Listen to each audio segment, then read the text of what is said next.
Operation ಸಿಂಧೂರಕ್ಕೆ Pakistan ಗಡಗಡ ಅಂತ ಇದೆ. 9 ಕಡೆ air ಸ್ಟ್ರೈಕ್ನಿಂದ Pak ನೆಲಸಮಗೊಂಡಿದೆ.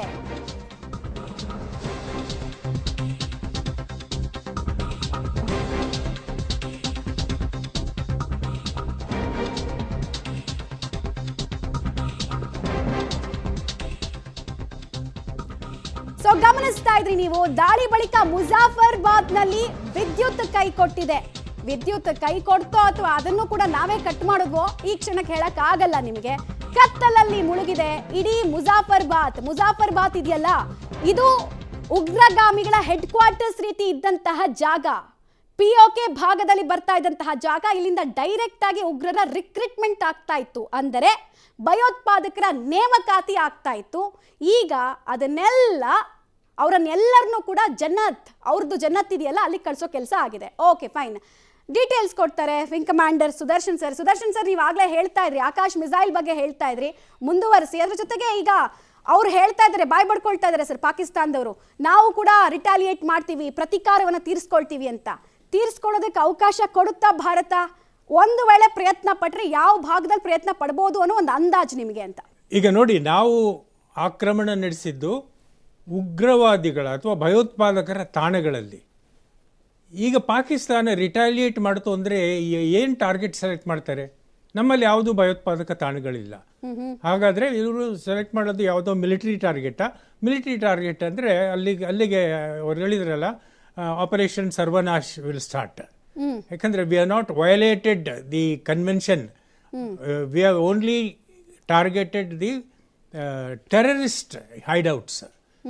We are not targeted any civilians, we are not targeted any military establishment. But Pakistan ಬಂತು ಅಂದರೆ ಅದು ಒಂದಿಷ್ಟು ತೋರಿಸ್ಕೊಳಕ್ಕೆ, ಯಾಕಂದರೆ ಅಷ್ಟು ದೊಡ್ಡ ಮುಖಭಂಗ ಆಗಿದೆ ಅಂತಾರಾಷ್ಟ್ರೀಯ ಮಟ್ಟದಲ್ಲಿ, ತೋರಿಸ್ಕೊಳಕ್ಕೆ ಒಂದಿಷ್ಟು ಬರ್ಬೋದು. ಆಮೇಲೆ ಬಂದು ವಾಪಸ್ ಗಡಿ ಪ್ರದೇಶದಿಂದ ವಾಪಸ್ ಹೋಗ್ಬೋದು ಅಂಥದ್ದೊಂದು ಬಲ ಪ್ರದರ್ಶನ ಮಾಡ್ಬೋದು. ಯಾಕಂದರೆ ಇದು ರಿಟಾಲಿಯೇಟ್ ಮಾಡ್ತಾರೆ. ಅಂತಾರಾಷ್ಟ್ರೀಯ ಮಟ್ಟದಲ್ಲಿ ಇವರಿಗೆ ಒಂದು ಆಗಿರುವ ಹ್ಯುಮಿಲಿಯೇಷನ್ ಆದರೂ ಸರಿಪಡಿಸ್ಕೊಳ್ಳೋಕ್ಕೆ ಒಂದಿಷ್ಟು ನಾಟಕ ಮಾಡ್ತಾರೆ. But we should expect. ಅದಕ್ಕಾಗಿ ಈಗ ನೋಡಿ, ಬೆಳಗಿನಿಂದ ನಮ್ಮ ಸುಖಾಯ್ ವಿಮಾನಗಳು ವಾಯುನೆಲೆಗಳಲ್ಲಿ ಗಸ್ತು ಹೊಡಿತಾ ಇದ್ದಾವೆ. ಈಗಾಗಲೇ ಆಕಾಶ್ ಸಿಸ್ಟಮ್ ತಯಾರಾಗಿದೆ, S-400 ತಯಾರಾಗಿದೆ. ಆಮೇಲೆ ಇನ್ನೂ ಹತ್ತಿರ ಬಂದರೆ ಆರ್ಮಿಯಲ್ಲಿ ಒಂದು L-70 ಅಂತ ಗನ್ಸ್ ಇರುತ್ತೆ. L-70 ಗನ್ಸನ್ನು ವಿತಿನ್ 2.5 to 5 ಕಿಲೋಮೀಟರ್ವರೆಗೂ ಇರುತ್ತೆ. ಸೊ ಅದನ್ನು ಅವರು ಬರುವಾಗಲಿ ಅಥವಾ ಹಿಂದ್ಗಡೆಯಿಂದನೂ ಹೊಡಿಬೋದು ಅದು. ಸೊ ಇದು ಒಂಥರ ಫುಲ್ ಪ್ರೂಫ್ ಸಿಸ್ಟಮ್ಮು.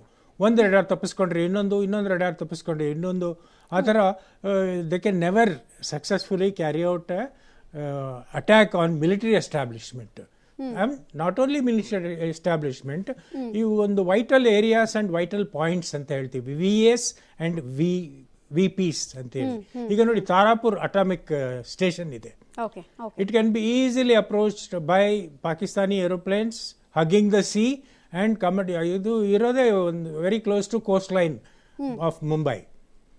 ಅದು it is considered as A vital point. So that ಅದಕ್ಕೆ ಒಂದು ಕವರೇಜ್ ಕೊಡ್ತಾರೆ. ನಾನು when I was A missile commander for few years, I went along with my missiles to give protection to Tarapur. ಆಮೇಲೆ ಬರೋಡದಲ್ಲಿ ಒಂದು heavy water productions ಇದಿದೆ. So ಅದಕ್ಕೂ ರಕ್ಷಣೆ ಕೊಡಬೇಕು. ಇವೆಲ್ಲ ಬರೀ ಮಿಲಿಟರಿ ಎಸ್ಟಾಬ್ಲಿಷ್ಮೆಂಟ್ಗಳಿಗೆ ಅಂತ ಅಲ್ಲ, ಎಲ್ಲ ನಮಗೆ ಇಂಪಾರ್ಟೆಂಟ್ ಆರ್ಥಿಕವಾಗಿ ಅಥವಾ ನಮಗೆ ಯಾವುದು ಸೈನ್ಯಕ್ಕೆ ಸಹಾಯ ಮಾಡುವಂಥ ಕಾರ್ಖಾನೆಗಳಾಗಲಿ, ಪ್ರೊಡಕ್ಷನ್ ಫ್ಯಾಕ್ಟ್ರೀಸ್ ಆಗಲಿ, ಅವಕ್ಕೆಲ್ಲ ರಕ್ಷಣೆ ಇದೆ. ಸೊ ಇವರು ಬಂದ್ಬಿಟ್ಟು ಏನು ಟಾರ್ಗೆಟ್ ಅಂತ ಸೆಲೆಕ್ಟ್ ಮಾಡಿ ರಿಟಾಲಿಯೇಟ್ ಮಾಡ್ತಾರೆ, ಎಲ್ಲಿಗೆ ಅಂತ ಬಾಂಬ್ ಹಾಕ್ತಾರೆ. It is not possible. Right sir, right.